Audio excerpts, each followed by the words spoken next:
Obviously, we all know that Mulberry's seen a lot of development over the last 10, 15 years. And so we're going to talk a little bit about what it was like maybe before all that development came.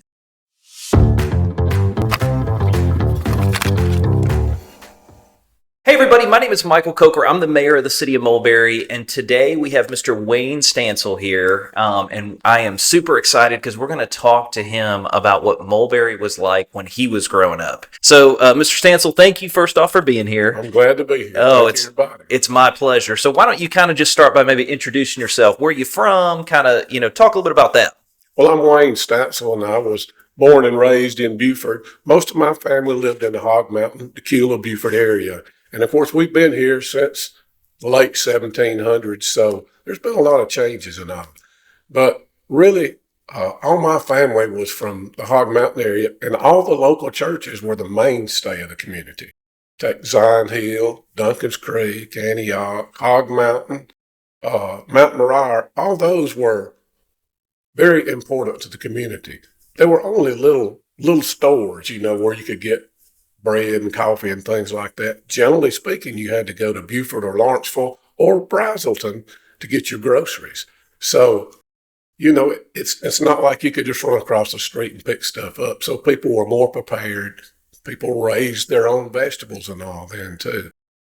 I was born in the 50s, and I can remember 85 being built. And that was amazing to us as, 8, 10, 12-year-old. We would walk over there and we'd see that machinery.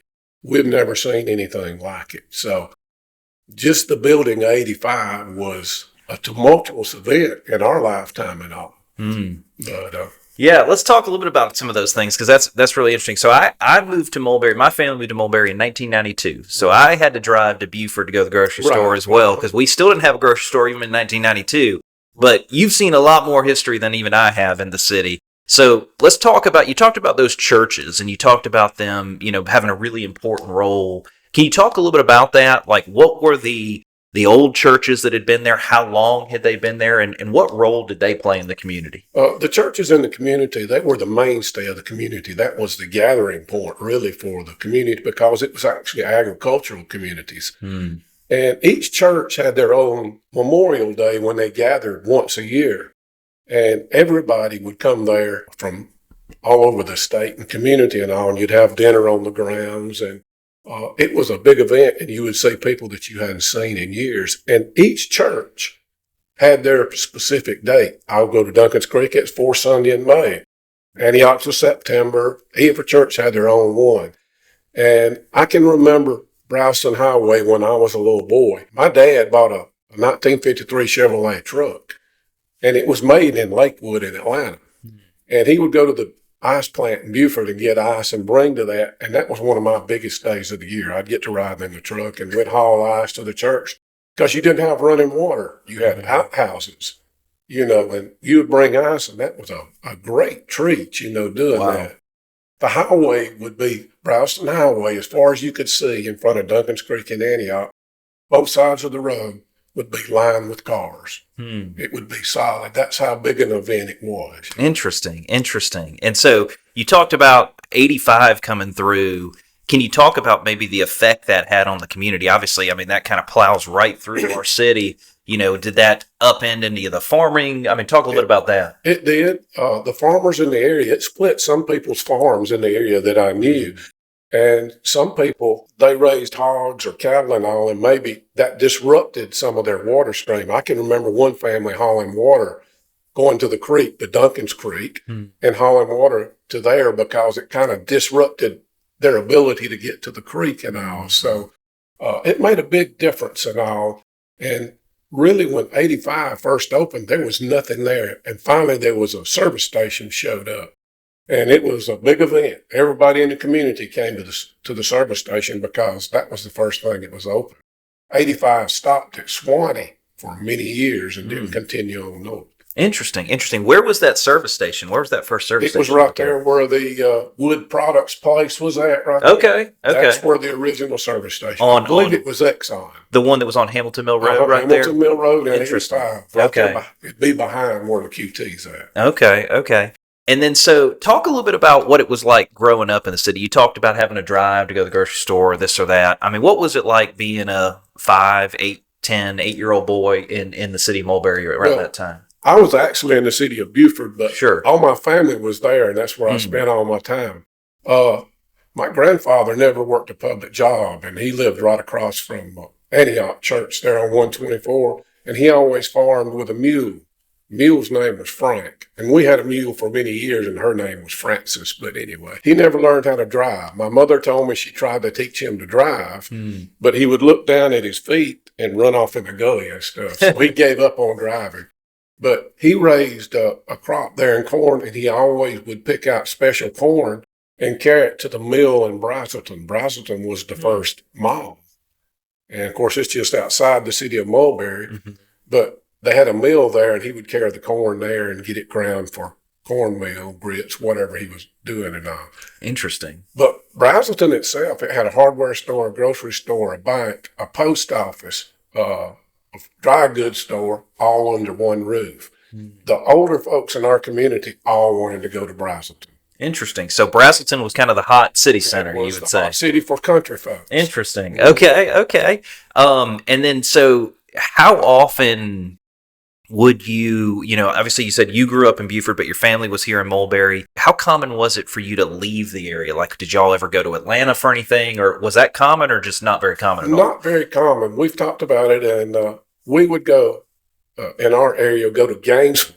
That was the big shopping hub. Okay. And then once I got older in my 20s and 30s, we would go to Dorwell and Chamblee. That was for Christmas and things like that. Interesting. That's where you would go. That would be the big shopping mecca for us as we grew older and all. Okay. Talk a little bit about, I know you said that you talked about the farming, and you said that was your grandfather that did the farming. Talk a little bit, I mean, obviously we have a lot of young listeners in Mulberry. Talk a little bit about, what life was like. I mean, you said your grandfather never worked a job, so I'm sure there's going to be people that watch this and think he was some bum that never worked, but I bet he worked harder than everybody else, right? He didn't use power tools, and he made bread trays, wooden bread trays out of popper, and he carved them by hand. Wow. And he was a blacksmith. He made his own tools for the carving. Okay. So very smart man. Yeah. He could carve and make anything. And he heated with wood, but he didn't have a chainsaw. He had a crosscut saw, which a one-man, sometimes he had a two-man saw, and I would help him cut. It's like a long blade with handles on each end. Wow. And he'd get on to me. He'd say, "You're riding that saw," because I wasn't doing my part to put it back. You see? So he'd get on to me. That's awesome. And so what other kind of changes have you seen over that time period? I mean, obviously, if you were to look back and from the time that you were a little boy, you said you ultimately moved back to Mulberry. When did you move back? 78. Talk a little bit about that time period, maybe from 78 to now, what you've seen. Well, during the late 70s and early 80s, we had to go to Beaufort or Lawrenceville to get groceries and all, and that was not done every week. We would go every 2 weeks or so. And I worked at General Motors in Dorville, so I had about a 30 or 40-minute drive, and then I farmed the rest of the time there. I always kept a farm going, and that was important to me to preserve the agricultural heritage of our area and all. But really and truly, the changes were such that people were more prepared. Just where I live at right now, I can tell you there were 4 springs there. Everybody in the community knew where the springs was at. So if there was a drought or low water, or everybody wasn't on county water, it was well water. Now those springs are all covered up under houses. There's one of those springs that's between Hamilton Mill Parkway, where the road splits down there before it gets to the swim area. There is a spring in the middle of those roads right there. Interesting. And it feeds that lake down there. So I'll tell you an interesting fact. I have a spring on where I live. So I have 10 acres, and I have a spring where I live that's come up right in the center of my driveway. So it's just water just constantly coming out of my driveway. So I believe it. I've heard there are springs all over the area. All over the area. That's so fascinating. And so what would obviously, is this something that you guys, when you were young, would go to these springs? Oh, yes, absolutely. We would go to these springs. We knew where they're all at. And y'all referred to Pool Mountain. Pool Mountain was a mysterious place when I was growing up. Really? There's all kind of tales and legends about Pool Mountain, about monsters that live there. Native Americans that would come back every so often and visit their sites and all. Really? We knew they would come back. the mounds that we'd see, the things that were there.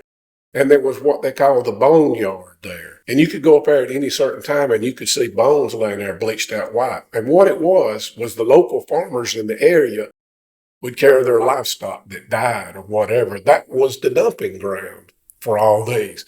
So you had a lot of boneyards. And there was a rumor there that everything that happened in the Duncan Creek, Hog Mountain, presently Mulberry community, was caused by Old Pete.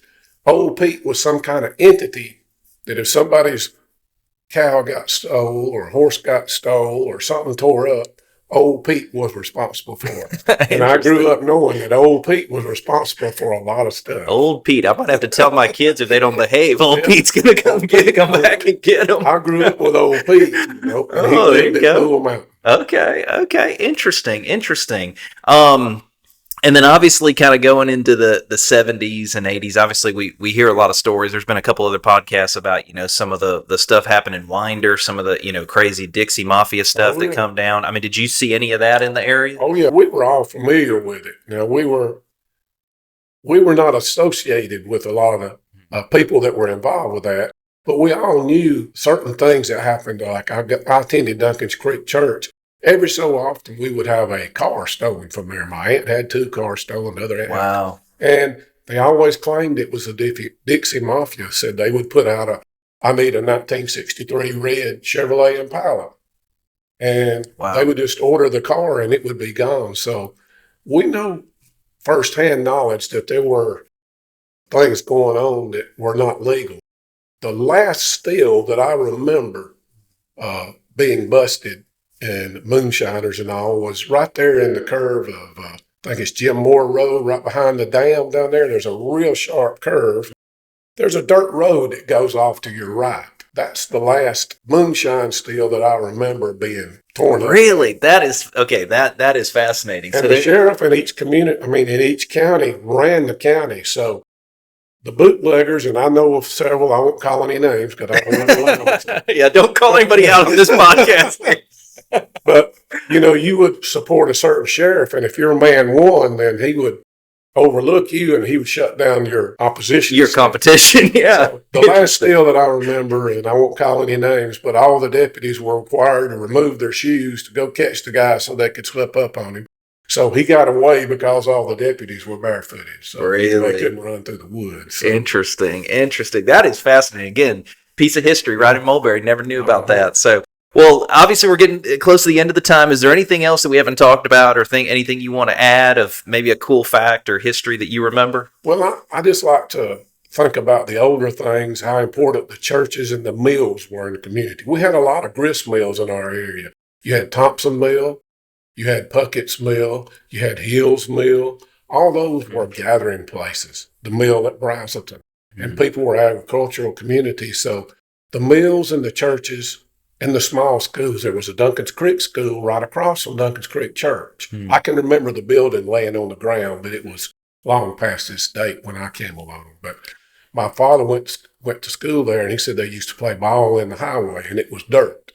So Brazelton Highway was a dirt highway. That's where they played. Wow. Can you imagine? No, that's crazy. And for those that don't know, what is a grist mill, obviously, for those grist mill is usually a water-powered mill that you see the big wheel, and it turns the stones in there. It turns one stone and grinds corn into flour or wheat flour or corn into meal. And that was a staple in this community. And in our early country, that was a staple. So there were a lot of mills. The Puckett's Mill School, where it's at, behind it, 85 actually cut through Peter Puckett's Mill Pond where we used to swim. So really? Interesting. That's where that mill was at. Interesting. Very interesting. Well, this has been fantastic. I mean, I have learned so much. I mean, I really appreciate you being here. Thank you so much. And like I said, anytime you want to come back, you're more than welcome. But Mr. Wayne Stancel, everyone, thank you so much for being here. And if anybody... I know you have some involvement with some of the historical societies and stuff. Anybody, maybe wants to learn more, has a question for you, is there a way they can get up with you? No, I'm not much on technology. I tell everybody I can run my sawmill, but I can't use my phone. So well, I'll tell you this. You have to get a hold of my son, Eli. I was going to say, and if you want to get in touch with him, just come to any of the City of Mulberry meetings. He's one of our loyal people that always comes to the meetings, so he'll be there. So Well, we appreciate you guys for listening in. If you like these, obviously like and subscribe to this podcast, and we'll have more episodes. We'll learn more about Mulberry, about the history, and you'll get more updates about what's happening in the city. So thanks again, and to everybody out there, we'll see you next time.